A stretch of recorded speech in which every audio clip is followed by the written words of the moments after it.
Hello viewers, me and team here. Welcome to a Starcraft 2 match. It has been a long time since I've done one of these, but I'm going to get underway now. Anyway, yeah, this is going to be a Protoss versus Protoss matchup. I'll be in the blue, riverm will be in the red, and this is kind of a low tier diamond matchup. I haven't played in a long time. Went on a bit of a losing streak, trying to get the swing of things back, and somehow snuck in a racial switch as well. Got a little bit of lisp. Yeah. So yeah, I've been messing around with Protoss and trying to get some balancing build out with not warp gate, do some things that are unusual, mostly lost. I've seen some trade-offs that are viable. I've read in the future patch notes that warp gate's going to get nerfed a bit, well, indirectly, in that the regular gateways in the supposed upcoming patch are actually going to have units produce 5 seconds faster. So warp gates can be put off until you're ready to actually strike an opponent. You're okay to cut on that technology in the early goings. But yeah, I've been playing around with getting some more early Zealots, going with a little bit unusual tech in 1 versus 1, doing some timing pushes with Zealots a little bit faster than people expect them, or showing Zealot with 2 gate, forcing the Zerg to go into defense mode, and then working from there. And all this seems like it's theoretically sound, the only problem being that I just don't have the experience, not having played one-on-one in any serious fashion for months. So, if I were a bit better of a player, maybe I could pull this off. One thing I liked from some of the pro games, I saw Spanishiwa go basically no gas early, and thought, well, you know what, that really does help from an economic standpoint when it comes to just training straight-up workers. And what I mean by that is you're not spending 75 here or here on setting up gas, you're not pulling 150 minerals worth of probes to stick on the gas. So if you're just trying to increase your raw probe count, cutting gas in the early game is going to make a difference. And you should see that here. I'm actually ahead of him in supply. If you look at the workers, I am up on him a worker already. And that's really just from cutting the gas. You get slight advantage on that regard. I do drop a forge. I'm going to go with an expansion build here of some sort. Still working out the timings for this kind of stuff. So mostly just trying to spend my money and not get myself killed. Yeah, he's going very standard for Protoss, at least as far as I've seen, with the cybernetics core and what have you. And getting a second gas and building up this way. Let's see what he's got in terms of vision. He did scout a forge, so he knows it's likely I'm not doing cannon play because I got a gateway first. So he's probably expecting expansion, especially since I dropped that pylon there. I wanted to show that, but I also wanted to show the forge. That should help discourage any early pressure. And one thing I missed early game is he tried to hide a probe here, and I saw him moving it over there and chase it over the Zealot, and then attack commanded around, making sure there's no proxy nonsense, which there wasn't. Because that's a great way to die, is to just get 4-gated that way. And yeah, here I am scouting up here. Use my probe.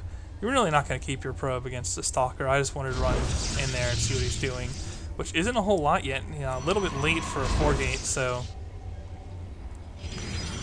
not sure what he's doing. There we go. Finally getting warp gate tech. I was wondering, and already he's slipping on the macro a little bit. You'll notice his spending is dropping behind. And yes, I get sloppy with that too, especially as the game goes along, because I'm inexperienced. Like, I don't know how many structures to build on 2 base, for example. I know you can go like 2-gate Robo or 2-gate Stargate, but when it comes to additional expansions, timings like that, how many production structures to build is optimal, I get a little bit more confused, so we'll have to see how this goes. Anyway, keeping up on the worker count. Actually, I'm ahead by 5 harvesters. He's picking up his expansion as well. We're pretty evenly timed on the expansions, and part of the reason for that is I invested in some cannons for defense. I didn't want to die. Death sucks in StarCraft. It usually involves you losing. But you'll notice he's really not doing anything that put him ahead in the early game. I'm really not sure why he stopped training workers there for a while. Certainly, my cutting gas to get more minerals early on did not equal that much of a worker disparity. He's probably just slipped on his macro there, is my best guess.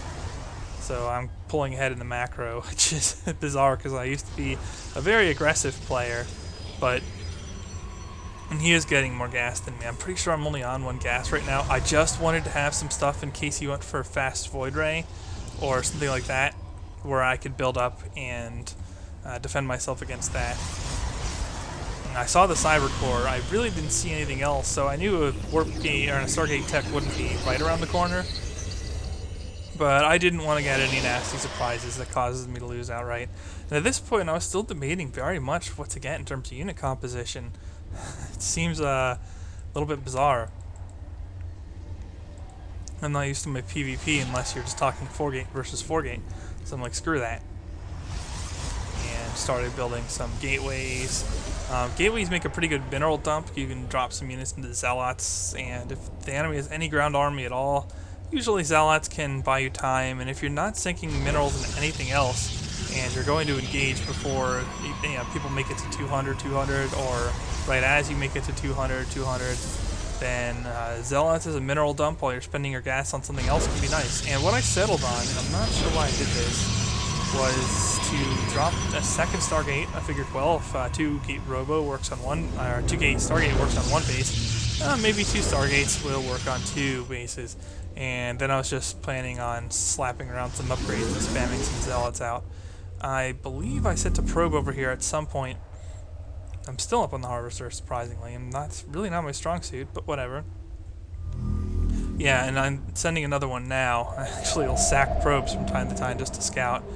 I'm not sure if that's the best move, but it's something I've done since my Starcraft 1 days, is just to send a scouting unit like this over and see what's up. And yeah, I'm able to see his composition right there. And that actually makes me smile a bit, because he's going robotics tech, and I'm going Stargate. So if he invests into any of the Robotech things, none of this stuff hits air. So with me going Void Rays, and yeah, I'm already starting to build up some Void Rays. With me going Void Rays, I'll be at an advantage there if he invests too heavily into Robotech and not enough into Stalkers. And obviously upgrades are going to play a role too, but I'm getting upgrades. I'm starting with the air upgrades because I feel my Void Rays are going to be more important to this build than the Zealots. The Zealots are there. They're kind of meat shields. I feel kind of bad for those guys, but what can you do? Just put them in the way. Kind of like just like the meat shields in Gears of War, you know? After you beat somebody down, you pick him up, and for some reason he stops resisting and just turns himself into a bullet sponge.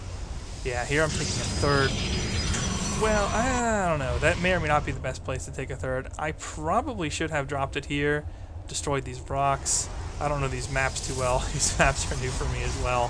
So, in retrospect, if I'm playing this map again, I would have destroyed these rocks and expanded here, because the distance from your second base to your third base is similar, but it's further away from the enemy base. And if I'm looking at here, he can cut through these rocks and attack me right away. These Colossus, he could just walk over and shoot me. I put some pylons along the back just to give sight of the high ground, so I don't have any shenanigans coming from the opposite direction. But I really didn't have anything over here to help protect myself. So if he moved out at the wrong time, that would have been a big problem for me. Otherwise, I'm really not sure what he's doing here. He's got gateway units, and I mean, I guess this is reasonably standard for Protoss, just to go a couple gateways and some robotics facilities and crank out Colossus, Coloxing, however you want to call it. Yeah, okay, that joke's old. Otherwise, we're doing pretty similar on the supply counts. Really, the only difference is that I'm up a base right now, but I'm not mining off of it yet. Should be transferring there soon, or just cannoning up like a noob. That's a noob move right there. I don't know if any of you watch the Call of Duty videos, but I follow some of the Call of Duty videos. Ooh, he snuck an expansion down here, so he's the third on the mine as well. But yeah, one of them was Chris Smoove, and he just camps like crazy and basically talks trash about being good from camping, and I think that's funny because it tends to anger the community. I also follow FPS Russia, SSOH, PKC. Those are good Call of Duty Let's Players. Hopefully I can add myself to the ranks of good Call of Duty players at some point, once I get my capture card working. But that's... Well, I've been saying that for months. We'll see. I gotta get the proper cables to test out my rig now that I think I can get it working. But, you know, in the near future, maybe I'll be able to bring some Xbox games. And if the NFL does a lockout, well, I'll bring you some Madden. How about that? Oh, yeah. Actually, there's a lot of strategy to Madden, so I would love to bring that to the YouTube community. Especially because it hasn't been done a lot. Like a proper Let's Play live commentary on Madden. And that's something I think I could do a good job with, so we'll have to see. Similar to Civ 4, it's something I was knowledgeable about from the start, unlike Starcraft 2 or Heroes of Might and Magic 3. So I should be able to do a decent job of that right away, and partially deal with the challenge of commentating on a game that may or may not actually last the whole way through. And this is really just filling in some dead time. Unlike the pro replays, when you get replays from Diamond League, or especially from lower, you get a lot of sitting around like this. I mean, after I sent a probe here and saw the Colossi, the Stalkers, Immortals, I had a rough idea what he was doing. I probably could have and should have scouted this down here, kind of flubbed that one up. But aside from that, I knew what he was doing for the most part. Really surprised on the blink. I don't know when he scouted my Void Rays, or if he just got blink as a matter of course. But let's have a... Oh. This would be why he got blink. I did see this at the end of the game, but not right away. He actually killed one of my observers at some point as well, or actually a couple of them. So he knows exactly what I'm going, or mostly. Yeah, here I'm doing a transfer. What's the hotkey for this? Everyone is E. Okay. So I'm setting up my third. We're pretty evenly paced again for whatever reason. And this is good for me because I'm rusty. So yeah, I catch him moving out. That's right, that's right. That's when he killed my observer. I actually had an observer sitting here waiting for him to move out and to see his composition, what he's doing. And I don't know what this is about. I guess he just wanted to do some blink stalker harass. And that's not a good idea. I probably could have chased him a little bit, but yeah, surprisingly, this is not something I planned out ahead of time, but using the Zealots as a mineral dump like this really limited his ability to blink underneath my Void Rays. He'd blink right into the Zealots, and it would not be ideal placement. Yeah, here he's just kind of getting screwed. See if I can bring up the units lost tab. Yeah, he's actually lost a little bit more than me, surprisingly. And here's where I realized, okay, these rocks are actually going to impede me. I'm going to blink up and down them, cause trouble. I'm just going to take them out, get my Zealots together, and move on. So I'm at 1-1 ground and 1-1 air. He is at 2-1 ground and is using a ground army exclusively. Stalkers are a pretty good counter to Void Rays, and they usually beat Zealots too. So this will be an interesting battle, I think. APM is abysmal on both ends, actually worse for me. But my APM always sucks, so no surprises from the APM side of things. And here's where we're getting to the battle. A little bit choky, but that's for both of us. And the one thing that's happening is all my Void Rays are shooting right away while the Stalkers are shooting the Zealots. And now he blinks down, but now I have a bunch of fully charged Void Rays. And this just goes from not so good to ugly for him. Really impressed by how well these Void Rays did, considering his composition. I mean, granted, his Zealots were completely useless against them. And eyes with the Colossi, although Colossi did help getting my Zealots out of the way. But at this point, he's lost, closing in on double what I lost. Not quite yet, but he's closing in on that. And he really, I'm in his production facilities now, so there's not a whole lot he can do to re-macro. That's one of the nice things about air, and that's one of the things I took advantage of using Mutalisks earlier on. Still a Zerg player. Is that once you take out their army, you can just go right into their production facilities and end the game. They really can't do anything. It's warping in some Dark Templar. Not bad as a last-ditch effort. However, my natural does have the cannons, so he's going to have trouble doing a lot of damage there. And I should have some cannons here, but he destroyed them. This game's really over. There's not a lot else to say about it. He has indeed lost double what I've lost now, and he just can't build anything. So I'm going to go ahead and speed this up. Why did I win? Really? I guess my composition was slightly better, and where he chose to engage and what he chose to do micromanagement-wise, really not the best for him. Stalkers do a pretty good job against Void Rays, especially Blink Stalkers, but not if you're not shooting the Void Rays while they're charging. And he just let this many Void Rays charge, and then couldn't get away. And that's pretty much the game right there. Anytime you let a Protoss do that. So this was interesting, certainly. Certainly not standard play, certainly not something that I've shown a lot of my channel in the past. And I'll try to bring more variety to my games as well. And I have remacroed a bit. I'm obviously way ahead of him, so even his DT nonsense isn't going to do anything. I did notice them, but not in time to actually get these cannons up. If I could have had these cannons up, he wouldn't have been able to do anything to this base. But it doesn't matter, because I have an observer and just toast that. And with only 29 supply, he's going to GG out of this. So, that's, well, maybe my 5th game back. I've won like 2 of them. I would love to showcase the losses, but I would like to, when I demonstrate my losses, not make it over basic mechanical errors.